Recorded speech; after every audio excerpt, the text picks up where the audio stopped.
G63 AMG. Just picked this one up for a 60K service, which is going to be, of course, the general maintenance, engine oil and filter, the little dust filter that filters out the leaks and stuff before it goes into the HVAC unit for your AC, and then brake fluid and the in-cabin air filter are these additional items at the 60K service. So just going to be looking everything over first, obviously, like I do every time. And luckily I work on this car every year, so I know it pretty well, so it's easy to monitor when things get worse. But the last time I looked at it, if I'm not mistaken, there's nothing wrong with it at all. He brings it in every single year, and it's actually 400 miles before due, which is nice to see. A lot of people will bring them to me with like 2,000 miles overdue or something. And Mercedes is already set at 10,000 mile intervals, so you can't really, it's already very giving as is. If it were mine, I would do every like 5 or so, depending on how you use it, but 10 is very grateful, so don't go over 10. So just gonna start with the engine bay. Nothing matters when it's right. Nothing matters when it's right. Alright, so first thing I noticed, I kind of felt it when I took these off. These little engine cover grommets, they tear all the time. I'm gonna, at some point here soon, just get a bulk order of these, like a box of 100 or however many that I can get them in. And that one's completely missing there. I do have a couple here that I keep. I'm gonna get a jar of them. Oh, I have exactly 2. Undershield bolts and fender liner clips that are always missing for some reason. And these AMG engine, the engine cover grommets. 2 brand new ones.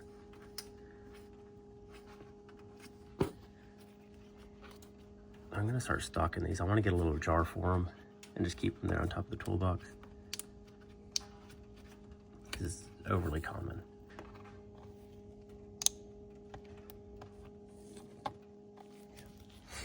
Okay. So apart from that, let's see. Getting a little rust on the inside of that wastegate.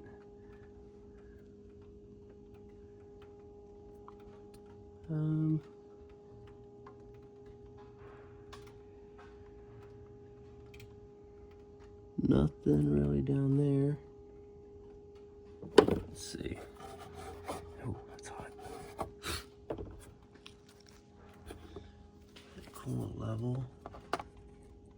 Good.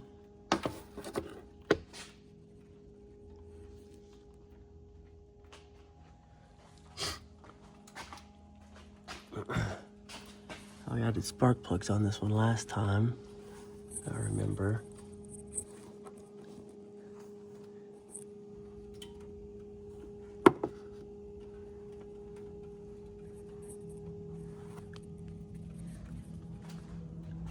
Nope, I'm not seeing nothing.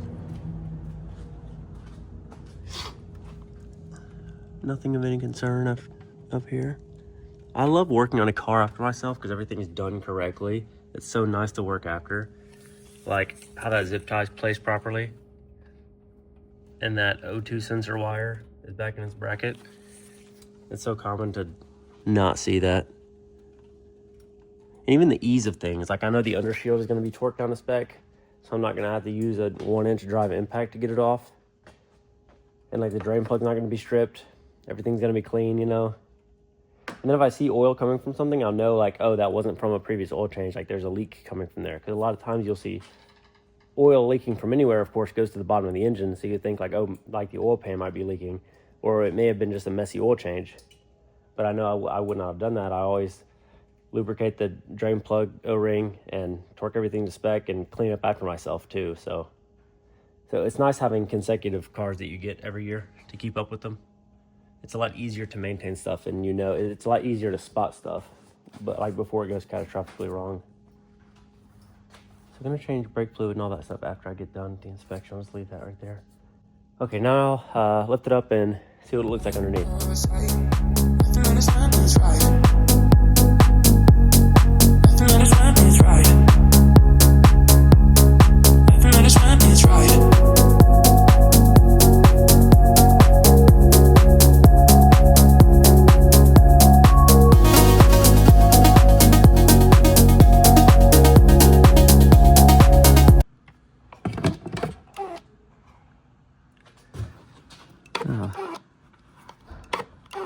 a common issue with these is that this little plunger here,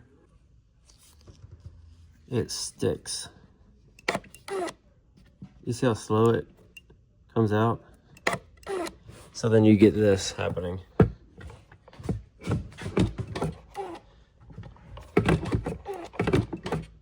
You kind of have to like slowly close it and let it grab it.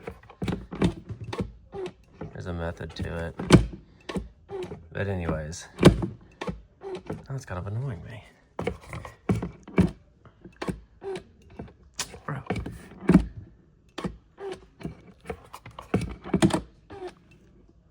All right, like that. But, oh heck, I timed it out. Okay, there we go. But I have a way to fix these without having to replace the whole units like you normally do.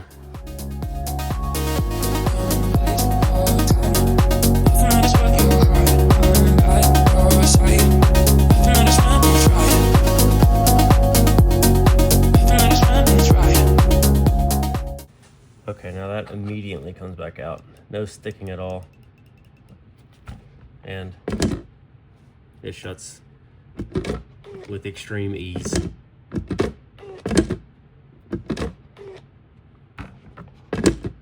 Isn't that nice? That's how it was supposed to work. Instead of spending, how much are those things? I think they're $200 some, if I'm not mistaken. I don't see pricing a lot.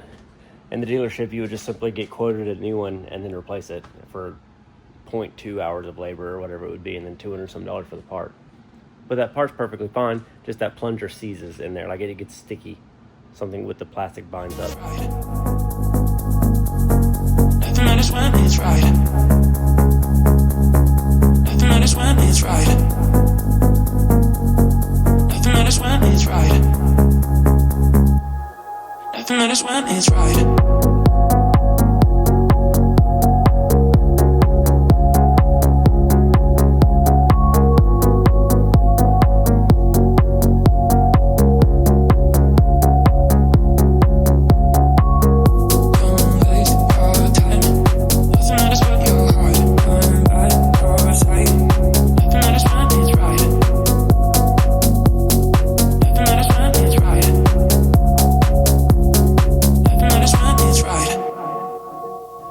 Up in the air now. I'm just gonna get this undershield off. I gotta take it off anyways to change the oil, and I can see more of the bottom of the engine, and then we can start on the inspection.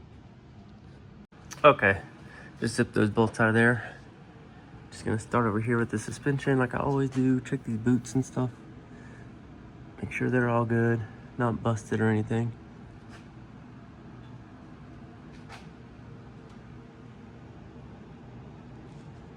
That wheel speed sensor looks cleaner than the rest of it, like it's been replaced, but I haven't replaced that. Shock's not leaking, the axle boots are all good. Lower shock mount, sway bar end link boots are good. I did notice these brakes on the way up. They're pretty low there. Yeah. On the inside they look a bit lower than here on the outside, but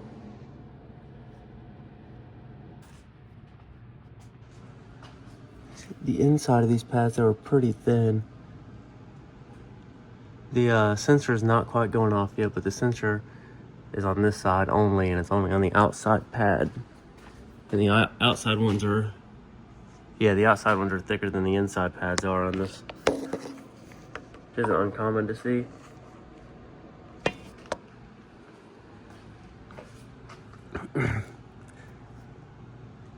Nothing wrong with the suspension though. All these boots look okay. I'm using my other phone for a flashlight. My flashlight literally broke in half the other day.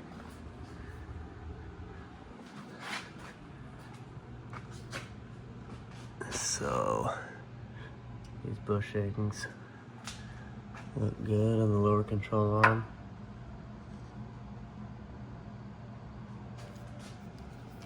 You can see some stress starting to show in them, but they're not quite tearing yet.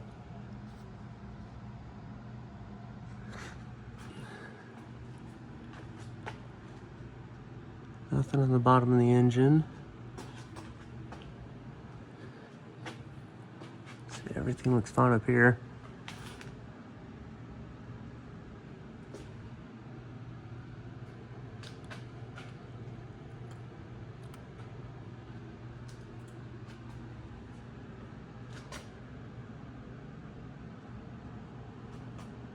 Yeah, I don't see any issues from anything. Just looking at like AC lines, any coolant lines I can see to the best of my ability through crevices and stuff up front because it's all blocked off pretty well.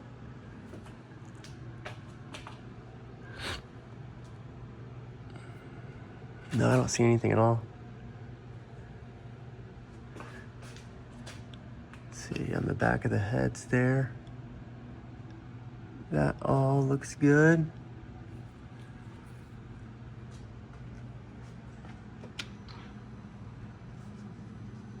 Nothing leaking anywhere.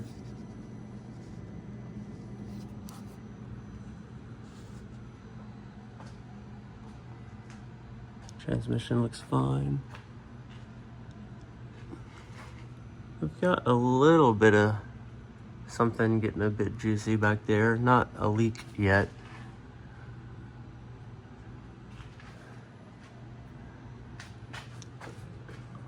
Let's see. This is the transfer case section back here. It looks to be kind of sort of between the transmission and transfer case. Just barely starting to form. You can kind of see the worst of it. Let's see, right up there. It's just barely wet though.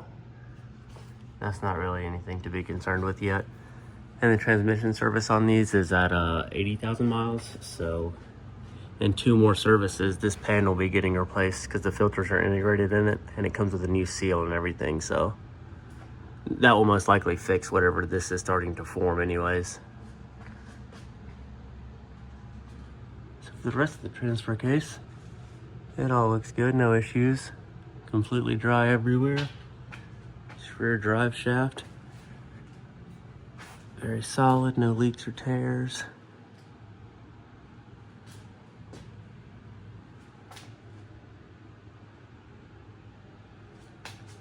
No leaks back here. These brakes look thicker than the fronts, which is good. I mean, they do wear out by design. They are brakes, but they're more expensive on the G-Wagon, of course. It's a pretty strong lip on the back of these things, though. Let's see what the outside pad looks like. You can kind of see the depth of this lip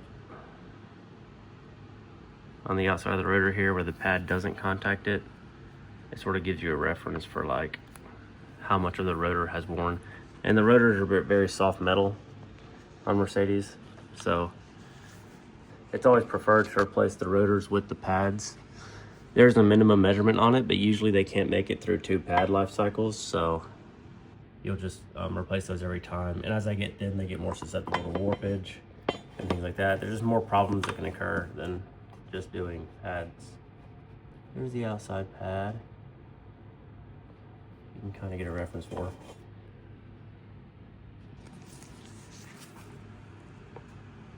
Oh, that's pretty low.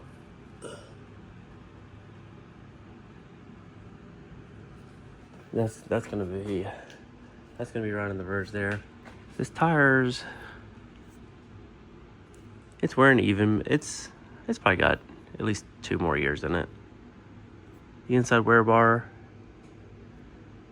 it's probably 40-50% life. 50% life on the rears. That one's thicker than that one. This one would have had to have been replaced at some point then in a run. This one's close to brand new, like 80-90% life. And this one's sort of nearing its end. At least another service interval. Probably next year this time I'll look back over that. Differential's good. I did the service on this last time. It's not leaking anywhere. The rear shocks look good. The only thing I can really see wearing out is the brakes. I don't see any leaks, anything to be concerned with at all. Nothing's broken. Let me see if I can get a better angle of this one, this side. Sometimes the camera is tricky to squeeze in between the spokes. Oh yeah, these These rear brakes are worse than the fronts on the outsides. I'm still gonna get a mirror once I get done holding the camera and look in there good, so I can get like a straight on angle of the pads. But yeah, as far as everything else, there's absolutely nothing to be concerned with. No leaks, nothing's worn out, nothing anywhere. It felt good on the drive over here. I picked this vehicle up from his house, so he lives about 10 miles away, which is good because it gives me a like mixture of conditions, country roads and highway roads. So I was able to feel everything. Everything felt fine. It doesn't pull, nothing rattles or jiggles, or everything feels fine. Really, the only thing is just worn out brakes. So let me check this out with the mirror first and get something conclusive.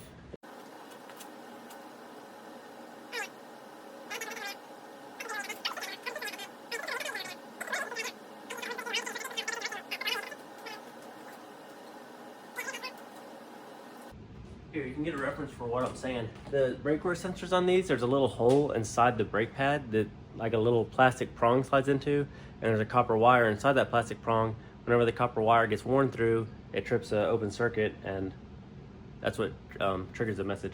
But here, you can see the hole on this one back here.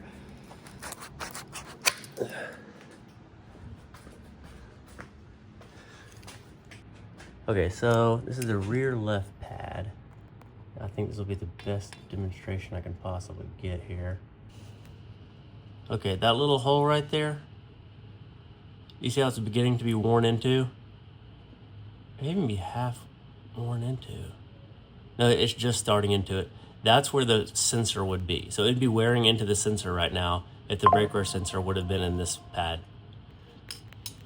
Because the way that Mercedes works with the brake sensor system is they have one sensor. Before on older models it was two sensors, but then they just went to one on all models. One for the front axle, one for the rear axle.